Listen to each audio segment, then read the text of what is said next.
1986. C'est la première expérience de cohabitation de la 5ème République. Bonsoir à toutes et tous. Salam alaikum, très chers toits éclairés.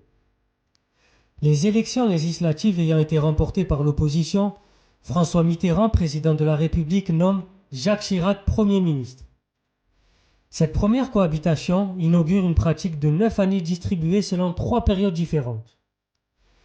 2 cohabitations courtes, 1986-1988 et 1993-1995, pendant lesquelles Jacques Chirac puis Édouard Balladur sont les ministres d'un président socialiste, et une cohabitation longue, 1997-2002, où le rapport de force politique s'inverse, Lionel Jospin, je vous le rappelle, devenant le Premier ministre de Jacques Chirac.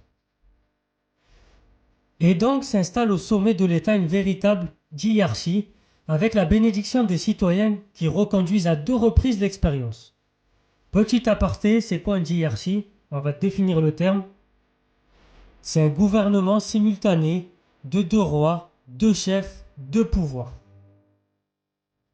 Cette situation, à la fois banale et exceptionnelle, est la conséquence de la nature bicéphale du pouvoir exécutif de la 5ème République. Ce tandem pénible à vivre, au dire de ceux qui l'ont enfourché par nécessité, a connu les faveurs de l'opinion publique, soulagée sans doute, dans la pure tradition du libéralisme politique, de ce que le pouvoir arrête le pouvoir.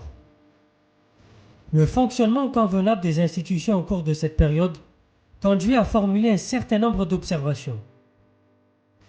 D'une part, la Constitution, à l'épreuve des changements d'opinion, fait la démonstration d'une grande plasticité justement, d'une grande adaptation, d'une capacité justement remarquable de s'adapter aux événements.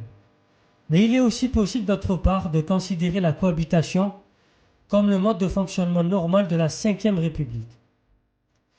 Nombreux furent les couples exécutifs aux relations tumultueuses et aux ambitions divergentes, alors que ces 2 membres, étant issus de la même majorité, je vous rappelle c'était De Gaulle, Pompidou, Chaban-Delmas, Giscard d'Estaing, Chirac, etc.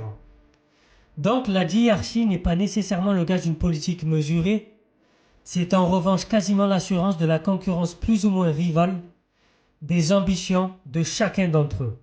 C'était Soso l'Intello, abonnez-vous, partagez, likez, très chers toits éclairés.